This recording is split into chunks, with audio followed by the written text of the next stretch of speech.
Senta, que lá vem resposta, bloco 5. E sobre as enchentes, o que você me diz? Bom, com relação às enchentes, primeiro que nós temos que entender algumas coisas. As enchentes são um fenômeno cíclico. Segundo os estudos mostram, as pesquisas mostram, ela é cíclica. Ela acontece de tempos em tempos, 10, 12 anos, mais ou menos isso. Essa é a primeira coisa que nós temos que pensar. Segunda coisa que nós temos que pensar, todo o clima mundial e regional está mudando pela questão da devastação da natureza que nós, seres humanos, estamos fazendo. Então, pode mudar toda essa situação. Terceiro ponto que nós precisamos ver assim, nós, seres humanos, por diversos contextos históricos, nós ocupamos o espaço que era da natureza. Nós fomos construir na beira do rio. Nós ocupamos esse espaço. Tem uma foto do Colégio Túlio de França, bem antiga, logo que ele foi construído. A estrada na frente era uma estrada de chão ainda. É o colégio ali e lá longe era a cidade. Todo esse espaço ali, dessa curva ali, onde hoje é o bairro Ponte Nova, o Parque Ambiental ali, não tinha construções ali. Quem incentivou esse avanço ao espaço que é das águas assim que o rio sobe? Então nós temos que pensar nisso. Nós, seres humanos, ocupamos o espaço que é da natureza. Uma outra coisa que nós precisamos levar em conta é assim, ainda, volto a repetir, por diversos contextos históricos, etc e tal, tem gente que lucra com as enchentes. Não adianta dizer que não. Infelizmente, nós temos pessoas que lucram com a enchente. Ou é um empresário que vai vender um produto, um bem por um preço maior por causa da enchente, porque todo mundo está precisando. Vamos lembrar o caso do granizo, que arrasou com telhas de Eternite e o pessoal vendia o Eternite a 10 vezes o valor. Não é uma pessoa que está lucrando com a desgraça alheia. Então nós temos que pessoas que lucram de diversas maneiras, não só financeiramente, se aproveitam da desgraça alheia. Então nós temos ainda pessoas influentes que se aproveitam das enchentes para lucrar, vendendo produtos, serviços, etc e tal, com um valor bem maior. Nós temos pessoas que vão lá e compram um terreno que a pessoa vendeu lá por 100 mil reais, porque está perto da enchente, essa pessoa espera passar um pouquinho e venda a 150 mil reais, ó, já lucrou 50%, porque a nossa memória, a memória do nosso povo, a memória da nossa população é curta. Infelizmente, é curta. Quase ninguém mais fala de enchente agora, menos de um ano, o que aconteceu no ano passado. Nós temos também políticos, vários, que lucram com a enchente, que vão lá, ajudam as famílias, distribuem uma outra cesta básica, não sei o quê, para se promover. Cara, nós tivemos vídeos da enchente do ano passado, assim, por favor, todo mundo que estava trabalhando de verdade lá, ajudando as pessoas, carregando, descarregando, sei lá o que fazendo, tava com a roupa amassada, suja, o rosto suado, cansado, tudo. A pessoa lá no vídeo, com a roupa bonitinha, limpinha, sem amassar, o sapato limpinho. Vai me dizer que não está lucrando politicamente. Quem foi eleito tem que trabalhar. Não mandei ser eleito. Ninguém mandou, ninguém obrigou a pessoa a se candidatar, a ser eleita, né? Bom, você foi eleita, é tua obrigação fazer o que tem que fazer pela enchente. Não se aproveite. Mas a gente sabe que tem pessoas que foram lá, se aproveitaram de tudo isso. Então, essas coisas nós precisamos levar em conta. Outra coisa, que nós temos que levar em conta, e a audiência que foi feita ano passado, no dia 22 de novembro, lá no Cineluz, né? Que quem chamou essa audiência foi o colega prefeito da cidade que não teve enchente, né? Que não decretou decreto lá de enchente. Eles não tiveram enchente da linha do trem para lá, não teve enchente, né? Mas ele também estava ali se mitidando a resolver um problema que ele não tem, teoricamente, porque não decretou enchente, né? Mas tudo bem. Nessa audiência, eu achei interessante porque ela, primeiro que ela chamou vários representantes da sociedade. Inicialmente eu achei um show, né, para dar uma satisfação pro povo, assim, ó, fiquem quietos, a gente tá fazendo alguma coisa, fiquem quietos, não enche as paciências. Mas uma semente foi plantada, ou várias sementes ali foram plantadas daquela audiência pública convocada pelas câmaras e prefeituras das nossas cidades, né? Ali sementes foram plantadas. E eu acho que a principal semente que ficou plantada ali não é uma solução individual. Não é um prefeito, não é uma Câmara de Vereadores que vai aprovar e vai resolver isso. Não. É uma discussão coletiva para resolver esses problemas. Tá? Naquela audiência pública, eu achei interessante o título de um canal de comunicação da cidade que deixou muito claro assim: a audiência pública deixa clara, não existe solução mágica para as enchentes.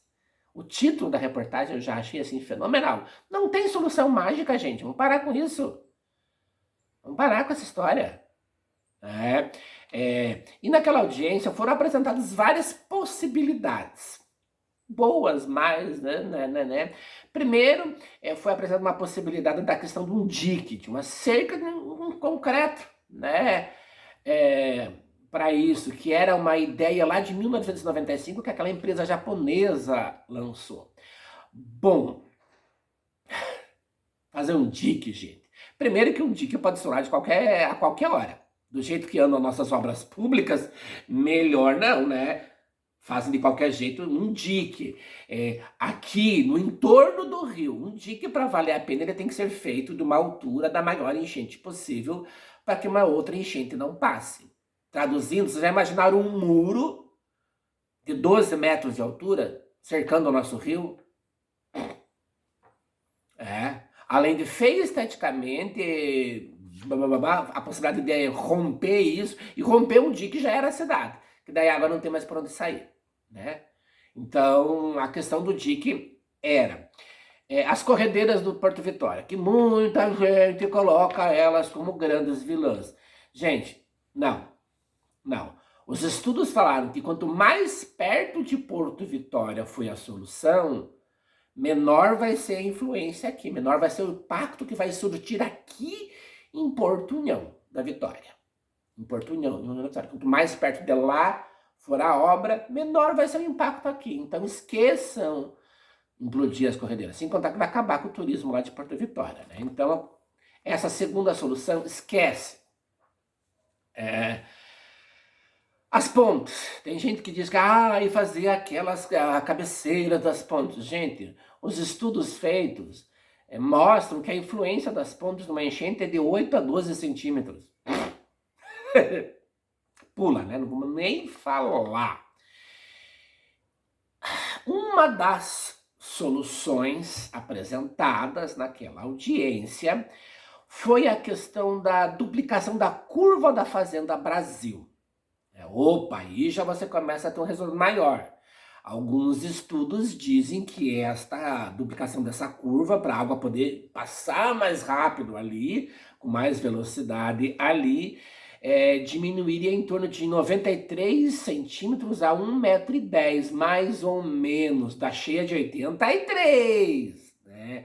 Opa, aí já é um impacto maior.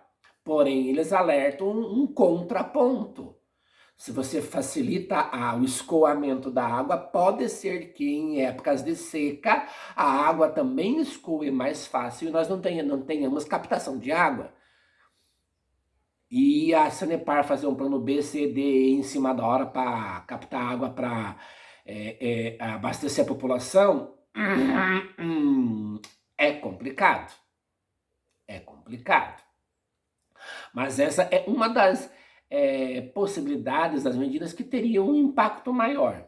Um outro, uma outra solução seria um canal, a construção de um canal paralelo ao rio.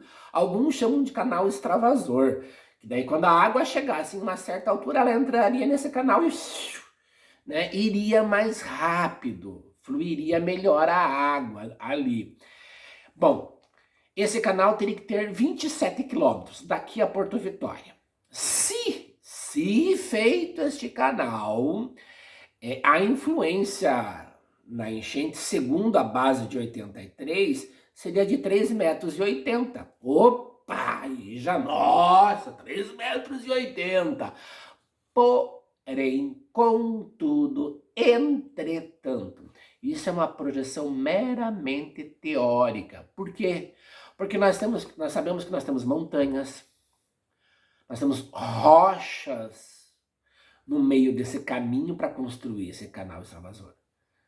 E isso diminuiria esse canal extravasor de 27 para 17 quilômetros.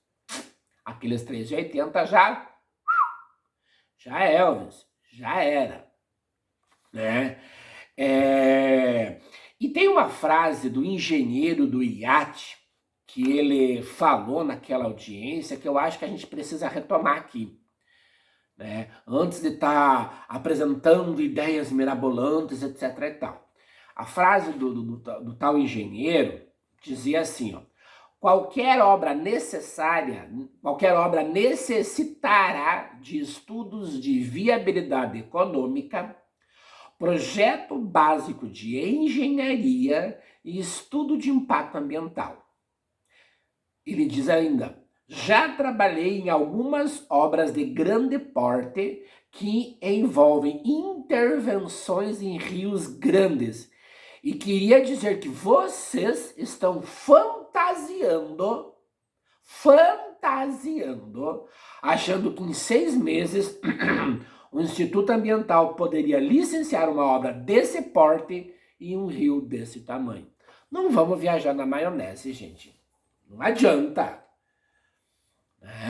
É muita coisa. Primeiro que é muito financeiro que vai envolver. Muito, milhões, bilhões.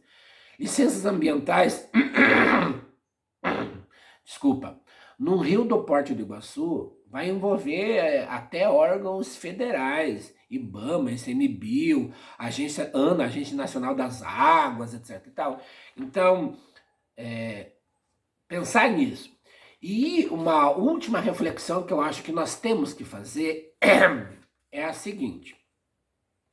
Tirando a enchente de 83, que ela subiu muito rapidamente, os mais antigos contam, eu não estava aqui, mas os mais antigos contam que era trem apitando, fábrica apitando, para o pessoal acordar de madrugada, porque a água estava entrando nas casas e eles não sabiam, que ela subiu muito rapidamente. E tirando fenômenos extraordinaríssimos, como o caso do Rio Grande do Sul, que lavou em 2 dias aquelas cidades lá, as nossas enchentes, elas vão subindo pouco a pouco. Traduzindo, dá tempo de sair de casa. Tinha gente da prefeitura, tinha gente do bombeiro, do exército, voluntários da enchente do ano passado, indo nas casas e falando: olha, pelas previsões da medida da Copel, pelas previsões que estão sendo feitas, amanhã a água vai estar na sua casa, o senhor tem que sair, a sua família tem que sair, aproveita agora que tem aqui um caminhão para nós transportar os móveis. Não, eu não vou sair, não. Eu sei que tem apego à casa, tem toda uma história construída naquele espaço. Mas, poxa, você pode salvar os teus móveis, salvar as coisas que você tem. Não saíam. Depois que a água já está na rua, aí a pessoa entra em desespero, porque a água chegou no portão de casa, aí não, ai meu Deus, eu tenho que sair, me ajudem. Pô, coitado dos voluntários. Né? O caminhão tem que vir um caminhão mais alto, porque já tem água na rua. Os caras vão trabalhar na água, com água pelos joelhos já, porque a família não quis sair antes. As previsões, eu acompanhei isso porque eu também corri o risco de ficar em água. Eu estava acompanhando isso no passado, na enchente. As previsões que a prefeitura fazia ali, onde que vai ter Quais ruas que vão ser, a água vai chegar, dia por dia era divulgado isso, e tinha gente que não saiu. Pô, caramba! Não é aqueles que têm sobrado, não, é a casa mais simples, né? Então a gente tem que pensar isso, conscientizar a população. A população precisa ser conscientizada que, opa, a previsão diz que amanhã vai ter água na sua casa, sai hoje, criatura. Então é estabelecer um protocolo mínimo de ações. O rio chegou nessa altura, a gente já sabe o que fazer. Ah, não, nós vamos preparar um abrigo em tal lugar. Não vamos preparar um abrigo num ginásio que a lateral é aberta, deu qualquer vento, chuva, entra tudo, que nem aconteceu. Não, já vai levar tudo especificamente para um espaço ou mais espaços de preferência. Quem vai fazer merenda, como vai ser o espaço, quem vai ajudar, como entrar em contato, quem vai coordenar o quê, quando. Um protocolo de ações. O Rio Iguaçu chegou numa certa altura a previsão de continuidade de chuvas, ou seja, a previsão de extravasão do rio, coloca o protocolo de ações em ação, ponto. E as famílias têm que sair da casa. Já vão ter 3, 4 trabalhos. Primeiro vinha ali uma vez tentar convencer, 2 vezes tentar convencer, 3 vezes tentar convencer, na 4ª vez já tem água na rua, aquela coisa toda. E vai melhorando este protocolo de ações. Porque senão a gente deixa de escrever, de organizar esse protocolo de ações, né? Na próxima enchente tem que criar tudo do zero de novo, porque não ficou nada registrado o que foi feito, quem fez, como fez.